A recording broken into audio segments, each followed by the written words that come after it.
Live from deep in an underground bunker in East Tennessee, this is America's premier mortgage field services expert, Paul Williams.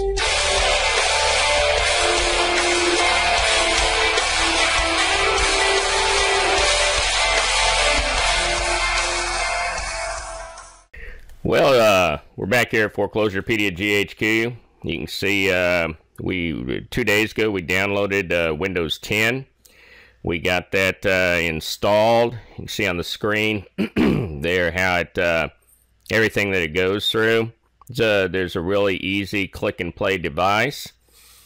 We'll note that the entire downloading process of this was about 3 hours. And that's 3 hours, and I have about 12 megabits down.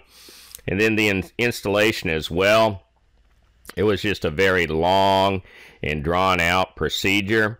About 3 hours total. We did this cutting edge when it first came out.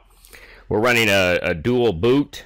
That means we're running Windows and we're running Linux, specifically Ubuntu.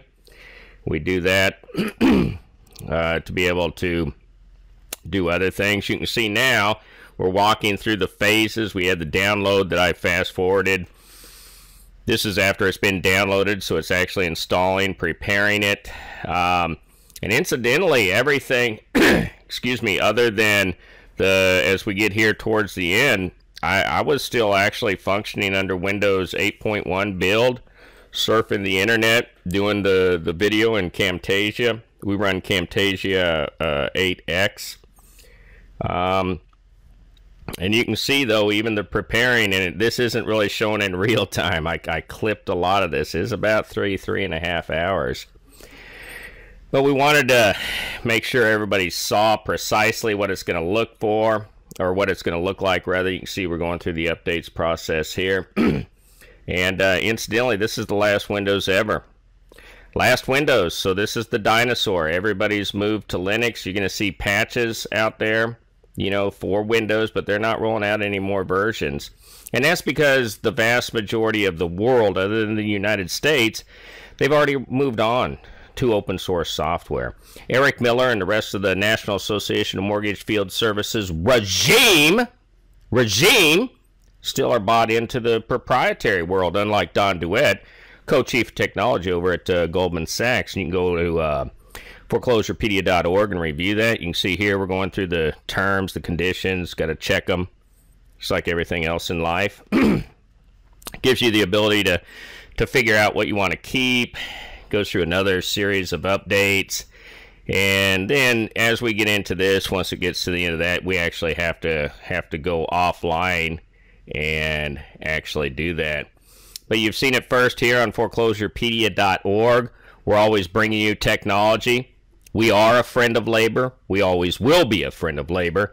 And if you want to make the brave move, we did. Seems to work. But as in with all things with Windows, you never know how long that's going to last. So we're going to move on to the next segment. So you can kind of see we got a whole bunch of new shit going on. Tosses the menu down here. Allows us to kick up the extras. These used to be actually over into this little this tab in here, the icon settings. So we have apparently an area to check notifications, what's going on. Looks like I gotta do this here in a minute. Wi-Fi. That's that's another node that I use there. Power, obviously. Doesn't look like the power fits too well, though. Probably have to play around with that somehow. Not charging because I'm at 100%. So we go over here. I don't know, let's just try something here. Pops it up so we can sign all kinds of things. Let's see, I don't know, we're using Camtasia. So you can see right here, it would pop up both of my Camtasias. There's our Windows icon. I kind of like this. I don't like this bullshit. Sure, there's a way to sort through all this. So instead of having all that bullshit that blows up, I like this a lot better. For example, we can get into our settings, get into everything, from jump, so I'm kind of liking that. I'm not going to take it through the Explorer because I have quite a bunch of stuff going on. And this is kind of an odd deal. So we can say at least once it's already formerly crashed. Bring it back up, no issues. And we're still rolling. There seems to be something going on here. I'm not sure what. I presume maybe it's reshooting the reshooting some drivers, maybe. I don't know. Yeah, I'll pull that on down. But this is it. This is kind of a new feature here. I can bump that though, so you guys can kind of see that. It's going to bring this up. That'll be a pain in the ass. I'll have to figure that out. But it'll allow you to create, open, and flip through multiple desktops. Probably be beneficial. Maybe it won't. That's the, you know, a lot of people need that 2 and 3 screen deal. So maybe that'll be helpful to them. Let's take old Internet Explorer for a roll. You can see they're calling it Edge. Now this is the new Internet Explorer. You know, strangely enough, this is the old Ubuntu, the Linux symbol. Looks like it's sucking us over into Microsoft not responding. You know, I'll guarantee you there's going to be 1,000,001 bugs in this thing. We can see here, popped it up though. Let's expand, see where we get. So it's going to take you to the Edge's new page. There's apparently some way to write notes on here. I'm not going to get involved in it because I haven't really even looked at any of this stuff. I just really wanted to get something out, show you all what this thing's going to look like. And so this is it. So it's the 29th of July, 2015, 16:43 hours Eastern Daylight Time. Last Windows, folks. You know, it's kind of tragic, at least tragic to me, because of the fact that,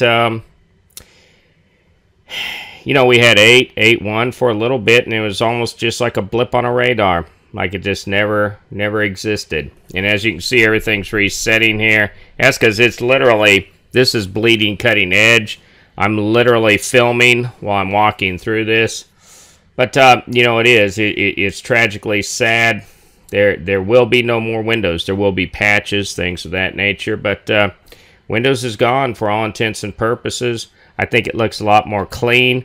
I'm sure there's going to be all kinds of hacks we can do to put this anywhere we want, or, you know, like, excuse me, the Blackstone type of themes or whatever. But it is what it is.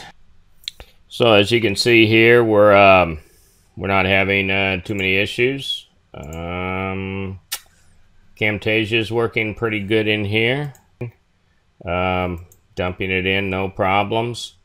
It's probably good to, or people a dual boot Ubuntu, which, you know, so that's Linux. That means that when everything boots up, so it gives me a screen, it gives me the option of what I want to boot into. I will note that things seem to be running a little bit slower, and that's probably because I need to go in. This here is called CCleaner. This one over here is called BleachBit. Probably need to go ahead and clean out all the garbage. I'll probably do a video on CCleaner and BleachBit later. But anyway, so I run Ubuntu. It's a dual boot.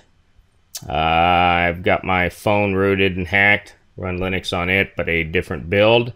But I'm having, excuse me, no problems. No problems that I can detect so far. So this was, granted, it was a long deal. Let's see if we can still do things like this. So it looks like that works. Can we expand? Can we isolate? Boom. Boom. Yeah, so we are having, I mean, everything's looking pretty good. I'm pretty pleased. Actually, like I say, you know, I like the flavor of it. I think it went miles, got a little more refined, and that's about it. That's about it. So we're gonna move on and start going through a lot of the features and the other things that we wanted to add up. So this is it, folks. You got the first look here on Foreclosurepedia. We're always bringing you the bleeding cutting edge. I'll get a good video out on this later on this evening, and God bless you, and God bless the United States of America.